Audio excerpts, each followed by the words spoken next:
o ponta-direita brasileiro Julinho, conversando comigo sobre aquele jogo, me disse: olha, Cláudio, realmente nós fomos roubados.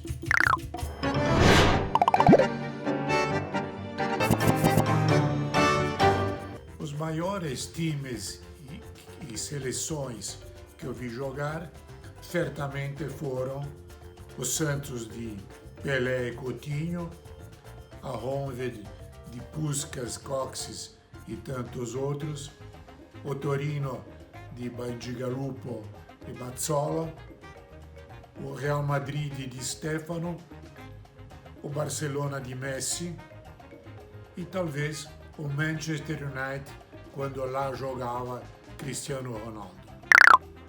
Não é uma crítica pessoal, mas Gabigol, do Flamengo, é um centroavante que foi avaliado de uma forma superior às suas reais possibilidades. A culpa talvez não tenha sido nem dele.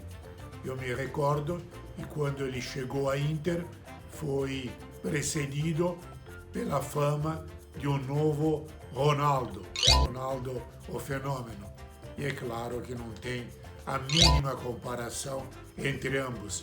Então, a decepção na Inter foi clara e no Benfica foi a mesma coisa. Um jogador que para mim é avaliado mais daquilo que ele realmente vale.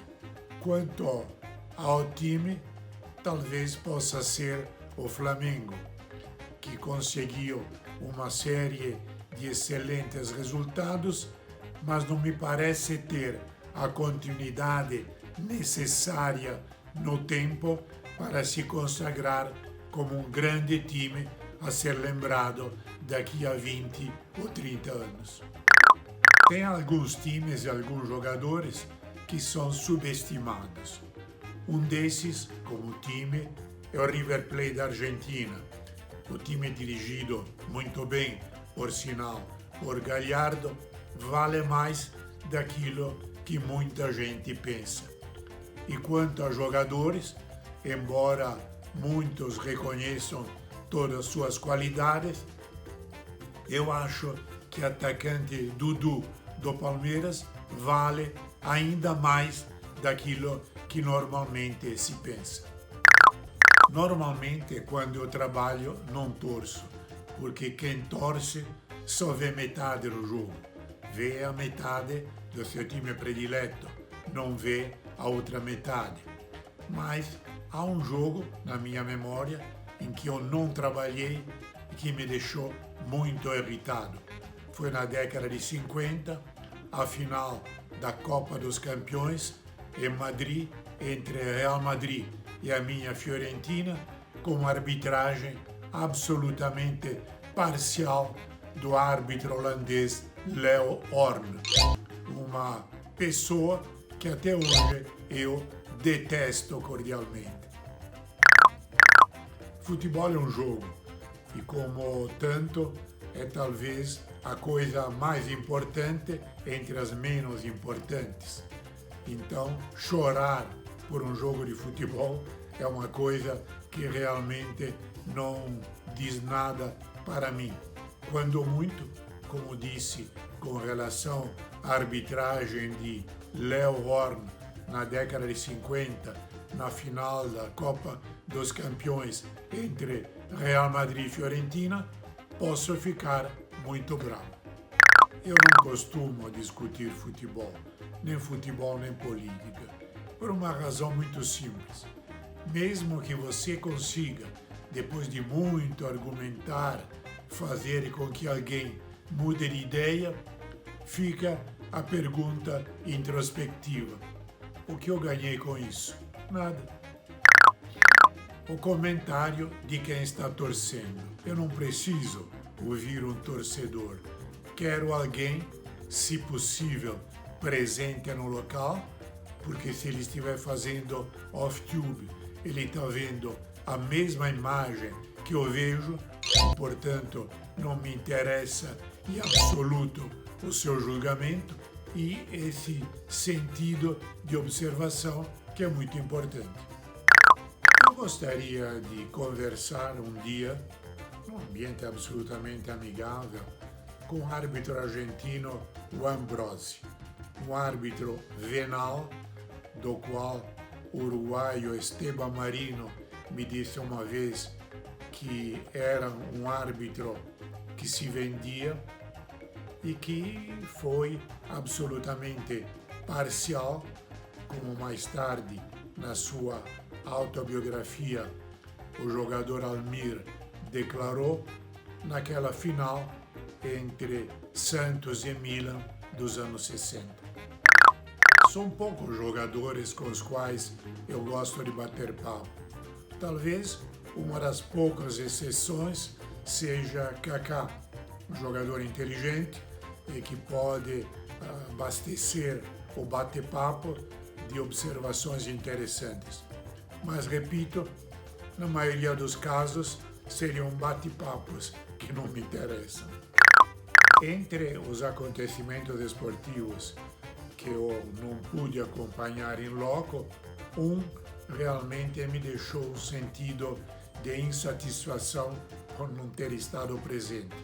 Aquela final da década de 50 em Madrid, entre Real Madrid e a minha Fiorentina.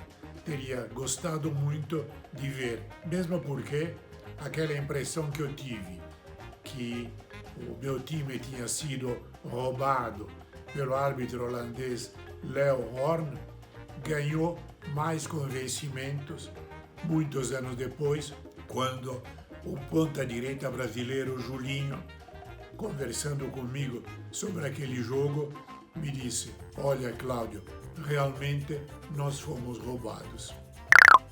Olha, na verdade, em debate com jovens, nada me incomoda. Inclusive, aprecio muito novas ideias, saber o que pessoas de gerações subsequentes à minha pensam. Então, realmente é um prazer e nunca um incômodo. O húngaro Grosics, da equipe do Honvéd, o italiano Bacigalupo, do Torino, o brasileiro Gilmar, do Santos, Corinthians, seleção brasileira, o russo Yashin e o britânico Banks. Assim, numa lembrança rápida, os 5 que mais me impressionaram. 2 brasileiros se destacam: Domingos da Guia e Luiz Pereira. Além deles, eu lembro o central italiano Parola, o zagueiro esquerdo também italiano Maroso e o zagueiro direito e depois zagueiro central também italiano Cervato. Entre os grandes meias de toda a história, 2 são brasileiros, Zizinho e Jair da Rosa. Além deles, eu lembro 2 meias húngaro, Puskás e Kocsis, da grande equipe húngara dos anos 50, e o meia italiano Meazza. Esses são 5 nomes que primeiramente me ocorrem. Entre os atacantes, Pelé, claramente hors concurso, ao lado dele Coutinho, que fez com o Rei uma dupla excepcional, e mais eu lembro entre os centroavantes 2 argentinos, Di Stefano e Pedernera. É claro, além deles, o italiano Meazza, que começou como centroavante, mas depois como meia atingiu o ápice, sendo talvez o melhor jogador italiano ofensivo em toda a história. O time dos sonhos teria N jogadores. Para não cometer nenhuma injustiça, para não esquecer ninguém, para não deixar de fora gente, por exemplo, como Zizinho, eu me resumo a uma definição: Pelé e mais 10. Obrigado ao pessoal do UOL para me convidar para este quadro do Sincerão. E se vocês quiserem mais detalhes, mais histórias curiosas sobre a minha carreira, eu lembro aqui no site karsug.uol.com.br você encontra a forma de comprar meu livro, vai recebê-lo em casa devidamente autografado. Obrigado. Uau!